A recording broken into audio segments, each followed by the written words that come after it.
طبقات کی طرف سے بھی اس کا اظہار جو ہے وہ کیا جاتا رہا ہے، اب بھی کیا جا رہا ہے۔ تو پیپلز پارٹی کا موقف یہ ہے، لیکن میاں نواز شریف، مولانا فضل الرحمان جو ہیں وہ چاہتے ہیں کہ کچھ بھی ہو، ہر قیمت میں، وہ کسی بھی قیمت پر موجودہ حکومت یعنی کہ وزیر اعظم عمران خان کی حکومت کا خاتمہ چاہتے ہیں، اور اس کا وہ کیا کہتے ہیں نا کہ نتیجہ کچھ بھی ہو، یعنی کہ کسی بھی مول پہ وہ یہ سودا جو ہے وہ کرنے کے لیے تیار ہیں۔ لیکن یہ ساری تحریک چلنی ہے پی ڈی ایم کے پلیٹ فارم سے، لیکن اب تو پی ڈی ایم ہی اس طرح سے متحد نہیں رہی۔ جیسے میں نے پہلے آپ کو بتایا کہ یہ 11 جماعتیں تھیں، پھر اس میں ایک جماعت نکل گئی پی ٹی ایم، اس کے بعد 10 جماعتیں ہیں، اب 10 میں سے 9 بچیں گی۔ اب 9 جماعتوں میں سے ایک جماعت پاکستان مسلم لیگ نون ہے، جو کہ ایک بڑی سیاسی جماعت ہے، دوسری مولانا فضل الرحمان کی، اسی طرح ای این پی اور باقی دیگر چھوٹی چھوٹی جماعتیں ہیں۔ لیکن زیادہ جو اثر رکھنے والی جماعت ہے وہ مسلم لیگ نون ہے اور جے یو آئی ہے، اور تیسری جو بڑی جماعت تھی وہ پیپلز پارٹی تھی۔ لیکن اب پیپلز پارٹی اگر الگ ہو جائے گی تو پھر یہ تحریک جو ہے اس میں وہ جان باقی نہیں رہے گی۔ اب تحریک تو ختم ہوتی دکھائی دے رہی ہے، اور اگر ہوگی بھی تو میرا خیال ہے کہ وہ تحریک زیادہ سے زیادہ کسی حد تک پنجاب میں کچھ نظر آ سکتی ہے، اور کچھ تھوڑی بہت جو ہے وہ کے پی کے میں، لیکن سندھ میں اس طرح سے یہ نظر نہیں آئے گی، چونکہ سندھ کی بڑی جماعت جو ہے وہ پیپلز پارٹی ہی ہے، اور پیپلز پارٹی کے بغیر سندھ میں اس طرح سے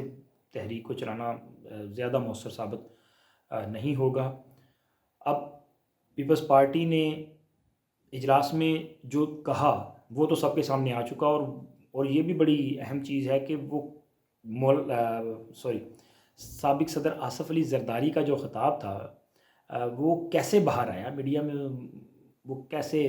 دیا گیا، تو یہ پورا جو ہے پلان کے تحت، منصوبہ بندی کے تحت جو ہے وہ کیا گیا کہ باقاعدہ طور پہ وہ چیزیں باہر آئیں، اور یہ بتا دیا گیا کہ کیا کیا تحفظات ہیں۔ اب جو شرط رکھ دی گئی ہے سابق صدر آصف علی زرداری کی جانب سے کہ نواز شریف صاحب واپس آئیں، مطلب نواز شریف صاحب نے تو واپس آنا نہیں ہے۔ اب ان کی بات کرنے کے فوری بعد مریم نواز نے جو ریاکشن دے دیا، اور پوری مسلم لیگ نون نے جو ریاکشن دیا، کہ اس کا مطلب ہے کہ میاں نواز شریف نہیں آئیں گے، اور میاں نواز شریف اگر اس وقت پہ واپس آتے ہیں تو یہ ان کے لیے اچھا فیصلہ نہیں ہوگا، یہ میری ذاتی رائے بھی ہے۔ چونکہ اگر میاں نواز شریف واپس آئیں گے تو جیسے پہلے ان کے ساتھ ہوا کہ انہیں اٹھایا جائے گا اور جیل میں ڈال دیا جائے گا، اور پھر اس کے بعد پارٹی میں بالکل خاموشی چھانے کی زیادہ امکانات ہوں گے۔ اب تو مریم نواز جو ہے وہ پارٹی کو لیڈ کر رہی ہیں اور حکومت کو ہر فورم پہ چیلنج کر رہی ہیں۔ میاں نواز شریف لندن میں بیٹھ کے پارٹی کو چلا رہے ہیں، وہیں سے پارٹی کو ہدایات بھی دے رہے ہیں سوشل میڈیا کے ذریعے، اور اسی طرح دیگر ذرائع سے پارٹی کو لیڈ کر رہے ہیں، پارٹی کو ہدایات دے رہے ہیں، اور پارٹی اسی لائن اور فیکشن پہ چل رہی ہے۔ تو اگر میاں نواز شریف آتے ہیں تو ان کو جیل میں جانا پڑے گا، مریم نواز کو بھی ہو سکتا جانا پڑ جائے، یا ان کی زبان بندی کروائی جائے گی پریشرائز کر کے۔ لیکن اگر وہ لندن میں رہتے ہیں تو پھر پارٹی کا یہ جو جارحانہ رویہ اس وقت سامنے آیا، یہ اسی طرح کنٹینیو کرے گا۔ اور اگر مریم نواز کو جیسے کہ یہ تاثر دیا جا رہا ہے، اور نیب نے بھی ان کے خلاف درخواست دائر کر دی ہے کہ مریم نواز کو گرفتار کیا جاتا ہے،